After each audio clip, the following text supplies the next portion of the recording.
ഈ വീട്ടിലെ സക്കേവൂസ് എന്ന് പറയുന്ന ആളെന്ന ഒരു പരമ ദാരിദ്ര്യം പിടിച്ചു കിടന്ന ഒരാളല്ല.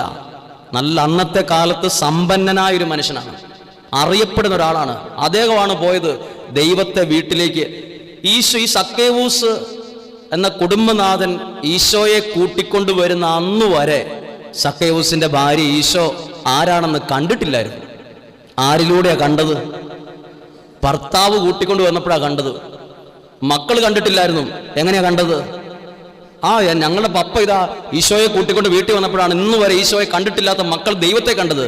ഒരു കുടുംബത്തിലെ കുടുംബനാഥൻ, അതാണ് വചനം പഠിപ്പിക്കുന്നില്ലേ, കുടുംബനാഥൻ അശ്രദ്ധനായാൽ മേൽക്കൂര ചോരും. പറഞ്ഞേ ഹല്ലേലൂയാ, അവർക്ക് പറഞ്ഞേ ഹല്ലേലൂയാ.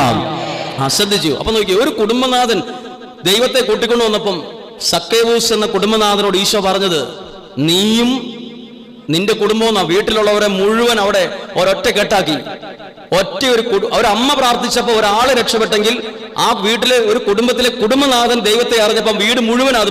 അപ്പോൾ ഞാൻ വിശ്വസിക്കുന്ന ബൈബിളിൽ നിന്ന് അപ്പന്റെ പ്രാർത്ഥനയ്ക്ക് വീട്ടിലൊരു പ്രത്യേക വിലയുണ്ട്. ഈശോ എന്ന് പേരിടണമെന്ന് ദൈവത്തിന്റെ ദൂതൻ ആരോട്? അപ്പനോടാണോ അമ്മയോടാണോ പറഞ്ഞേ? എല്ലാം ഉറക്കപ്പിച്ചായി പോയി. അപ്പനോടാ പറഞ്ഞത്, അവൻ യേശു എന്ന് പേരിടണം. ആണോ? ശ്രദ്ധിച്ചേ, അപ്പന്മാരുടെ പ്രാർത്ഥനയ്ക്ക് വിലയുണ്ട്. പ്രാർത്ഥിക്കുന്ന എല്ലാ അപ്പന്മാരോടും ഇത് ദൈവത്തിന്റെ വചനമായിട്ട് നിങ്ങൾക്ക് സ്വീകരിക്കാം. ഇനി അടുത്തൊരു കാര്യം, ഒരു വീട്ടിലെ അപ്പനും അമ്മയും പ്രാർത്ഥിക്കുന്നവരാണെങ്കിലോ, ഇപ്പോൾ ഒരു അമ്മ പ്രാർത്ഥിച്ചതിന്റെ ഗുണം കണ്ടു, ഒരപ്പൻ പ്രാർത്ഥിച്ചതിന്റെ ഗുണം കണ്ടു. ഈ രണ്ടും കൂടി ഒരുമിച്ച് വന്നാൽ എങ്ങനെ ഇരിക്കും? അപ്പനും അമ്മയും പ്രാർത്ഥിക്കുന്ന ആളുകളാണ്. അങ്ങനെയാണെങ്കിൽ ആ മക്കളുടെ സ്വഭാവം ജനിക്കുന്നതിന് മുമ്പ് ദൈവം പ്രവചിച്ചിട്ടുണ്ടാവും. അത് ബൈബിളിലുണ്ട്. എല്ലാം കേട്ടിട്ടുണ്ടോ? വിശുദ്ധ ലൂക്കായുടെ സുവിശേഷത്തിൽ ദൈവ ശുശ്രൂഷകരായ അപ്പനും അമ്മയും രണ്ടുപേരും, പക്ഷെ എല്ലാവരും കളിയാക്കലായിരുന്നു ഇവരെ. അതാണ് ലൂക്കാ സുവിശേഷം 1-ാം അധ്യായം 5-ാമത്തെ വാക്യം. ആരൊക്കെയാണ് അപ്പനും അമ്മയും? സക്കറിയായും എലിസബത്തും, രണ്ടുപേരും ഭാര്യയും ഭർത്താവും ദൈവ ശുശ്രൂഷകരായിരുന്നു. അവരുടെ പ്രത്യേകത എന്നാണെന്ന് 6-ാമത്തെ വചനം വായിക്കുകയാണ്. അവർ ദൈവത്തിന്റെ മുമ്പിൽ നീതിനിഷ്ഠരും കർത്താവിന്റെ പ്രമാണങ്ങൾ കുറ്റമറ്റ വിധം അനുസരിക്കുന്നവരുമായിരുന്നു. പക്ഷെ മക്കളില്ലായിരുന്നു.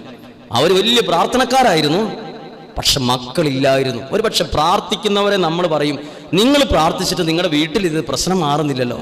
ചില പ്രശ്നങ്ങളൊക്കെ പ്രാർത്ഥിക്കുന്നവരുടെ വീട്ടിൽ നിലനിൽക്കും, ഇങ്ങനെ മാറത്തില്ല പെട്ടെന്ന്. അതറിഞ്ഞവരെക്കാൾ കൂടുതൽ അറിയും. ശ്രദ്ധിച്ചോ, ഈ അപ്പനും അമ്മയും ഭയങ്കര പ്രാർത്ഥനക്കാരാ. പ്രാർത്ഥിക്കാത്തവർക്ക് വരെ മക്കളുണ്ടായിട്ടുണ്ട്, പക്ഷെ ഇവിടെ ഭയങ്കര പ്രാർത്ഥനയായിട്ട് നടക്കുന്ന ആൾക്ക് മക്കളില്ല. അപ്പൊ എല്ലാവരും കളിയാക്കി. ഇന്നത്തെ കാലം പോലെയല്ല, അന്നത്തെ കാലം മക്കളില്ലെന്നുള്ള ദൈവശാപമാണെന്ന് വരെ കരുതിയ ആ സമയമാണ്. അങ്ങനെ ഇരിക്കുമ്പോൾ പലരും കളിയാക്കിയപ്പോൾ ഇവർ ദൈവശുശ്രൂഷ പ്രാർത്ഥന നിർത്തിയോ ഇല്ലയോ? ഇവരെ പലരും കളിയാക്കിയപ്പോഴും ഇവർ ഒരിക്കലും ദൈവത്തിനു വേണ്ടി നിൽക്കുന്ന ആ ഒരു കാര്യത്തെ ജീവിതത്തിൽ മാറ്റി നിർത്തിയില്ല. അവർ ഉറച്ചു നിന്നു.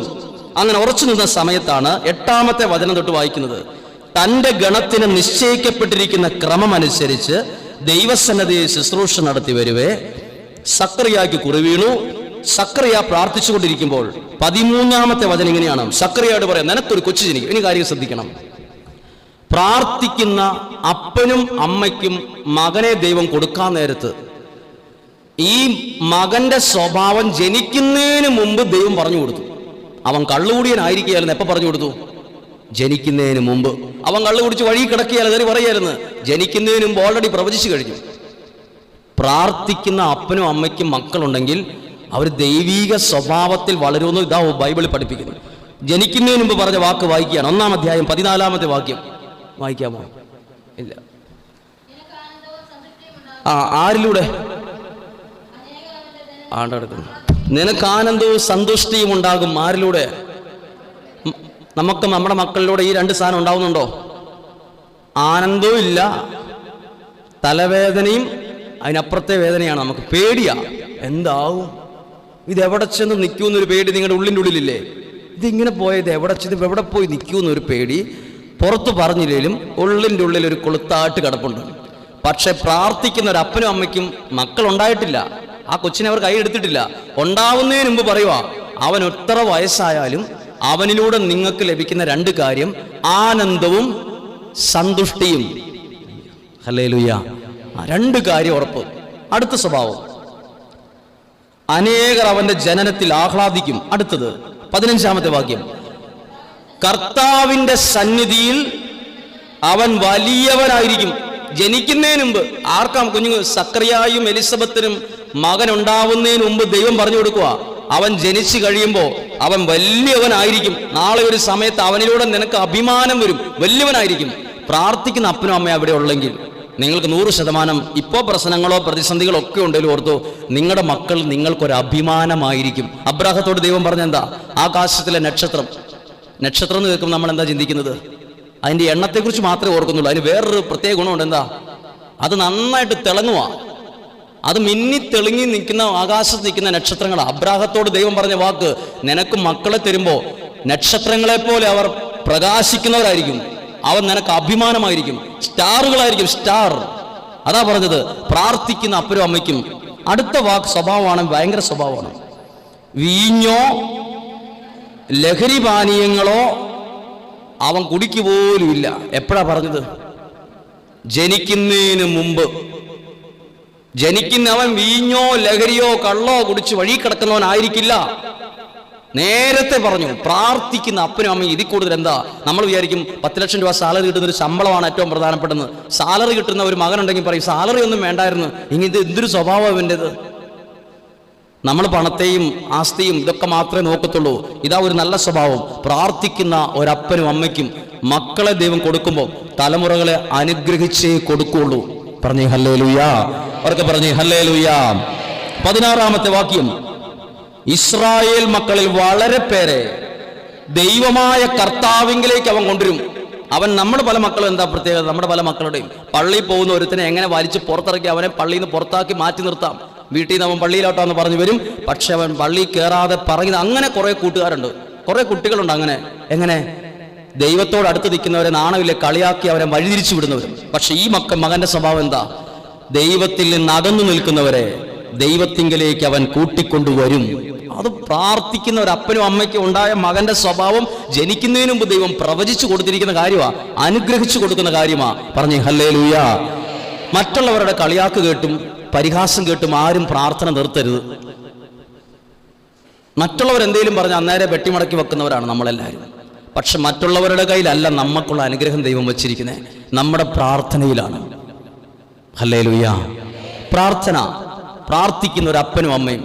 ഞാൻ പറഞ്ഞില്ലേ, നമ്മൾ ഒരു ദിവസം പ്രാർത്ഥിച്ചിട്ട് 10 ദിവസം പ്രാർത്ഥിക്കാത്തവരാണ്. നമ്മൾ ഒരു മാസം പ്രാർത്ഥിച്ച് 2 മാസം പ്രാർത്ഥിക്കുന്നില്ല. ഏറ്റവും കൂടുതൽ വീട്ടിൽ വഴക്കുണ്ടാക്കുന്ന സമയം എപ്പോഴായിരിക്കും? കൃത്യ സന്ധ്യാപ്രാർത്ഥനയ്ക്ക് അവിടെ ഒരുക്കം തുടങ്ങുമ്പോഴായിരിക്കും വീട്ടിലില്ലാത്ത വഴക്ക്. എന്തേലും പറഞ്ഞൊരു കച്ചറ ഉണ്ടാവും. ചിലപ്പോൾ ഒരു കടുക് താഴെ വീണെന്ന കാര്യമായിരിക്കും. പ്രശ്നമായി. അന്നത്തെ പ്രാർത്ഥനയില്ല. എത്രയോ പ്രാവശ്യം പ്രാർത്ഥന മുടങ്ങിപ്പോയിരിക്കുന്നു. ഏറ്റവും വിലയുള്ള ഏറ്റവും നമുക്ക് ദൈവാനുഗ്രഹം വരുന്ന ചാലിൻ്റെ പേരെന്താ? എന്തായിരിക്കും? പ്രാർത്ഥനയാണ്. അതിലൂടെയാണ് നമുക്കുള്ള എന്നെ ഞാനാക്കിയത് പ്രാർത്ഥനയാണ്. എന്നെ ഞാനാക്കിയത്. എത്രയോ പേര് എന്നെ നോക്കി പറഞ്ഞ് കളിയാക്കി. എത്രയോ പേര് എന്നെ നോക്കി പറഞ്ഞ് നീ ഇവിടെയും രക്ഷപ്പെടാൻ സാധ്യതയില്ലെന്ന് എത്രയോ പേര് നേരിട്ട് മുഖത്ത് നോക്കി പറഞ്ഞു. അവരൊന്നും വിധിച്ചതുപോലല്ല സംഭവം വന്നേ. അവർ വിധിച്ച പോലെയാണെങ്കിൽ ഇവിടെ നിൽക്കാൻ എനിക്ക് യോഗ്യതയില്ലായിരുന്നു. ഇവിടെ ഞാൻ നിൽക്കുന്നുണ്ടെങ്കിൽ അതാണ് എനിക്കൊരു കാര്യം ബോധ്യമുണ്ട്. നമ്മളുടെ ജീവിതത്തിലേക്ക് ദൈവാനുഗ്രഹം വരുന്ന ആ ഒരു ചാലിൻ്റെ പേരാണ് പ്രാർത്ഥന, പ്രയർ ലൈഫ്. ഈ കനവുള്ള പുസ്തകം ചൊല്ലി തീർത്തപ്പോഴല്ല എനിക്ക് അനുഗ്രഹം കിട്ടിയത്. സെമിനാരി പഠിക്കുമ്പോൾ ഒരുപാട് കനവുള്ള പുസ്തകങ്ങൾ രാവിലെ തൊട്ട് വൈകുന്നേരം വരെ ചൊല്ലിക്കൊണ്ടിരിക്കും. അതുകൊണ്ട് വലിയ ഗുണം കിട്ടിയതായിട്ട് എനിക്ക് സാക്ഷ്യം പറയാൻ പാകത്തിന് ഒരു അനുഗ്രഹവും കിട്ടിയിട്ടില്ല. ചൊല്ലി തീർത്തൊരു സംതൃപ്തിയുണ്ട്. പക്ഷെ എന്നാണോ ഹൃദയത്തിൽ നിന്ന് ആ ദൈവത്തെ അറിയാനും വിളിക്കാനും ഇടയായത്, അന്ന് എൻ്റെ ജീവിതം എന്നെ ഞാനാക്കിയത് അന്ന് ആ സമയം തൊട്ടാണ്. പറഞ്ഞേ ഹല്ലേലൂയാ. അവർക്ക് പറഞ്ഞേ ഹല്ലേലൂയാ. ഒരു കരം ഉയർത്തി ഉറക്കം വരുന്നവർ ഉറക്കം പറഞ്ഞേ ഹല്ലേലൂയാ. എൻ്റെ ഈശോയെ, ഞാൻ എന്താ പറഞ്ഞു? നിങ്ങൾ വല്ലതും കേട്ടോ? ഒരു കരം ഉയർത്തി ഉറക്കം വരുന്നവർ ഉറക്കം പറയാൻ പറഞ്ഞു. അപ്പോൾ എല്ലാവരും പറഞ്ഞു, നിങ്ങൾ പാലായിലാ താമസിക്കുന്നതിലും ശിശുതുല്യ ഹൃദയമുള്ളവരാണ്. പെട്ടെന്ന് മറുപടി പിടിക്കുക. നിങ്ങൾക്ക് ശിശുതുല്യമായൊരു പ്ലാനക്കലത്തിലുള്ള ഹൃദയമാണുള്ളതെന്ന് മനസ്സിലായിട്ടുണ്ട്. ഹല്ലേലൂയാ. അവർക്ക് പറഞ്ഞേ ഹല്ലേലൂയാ.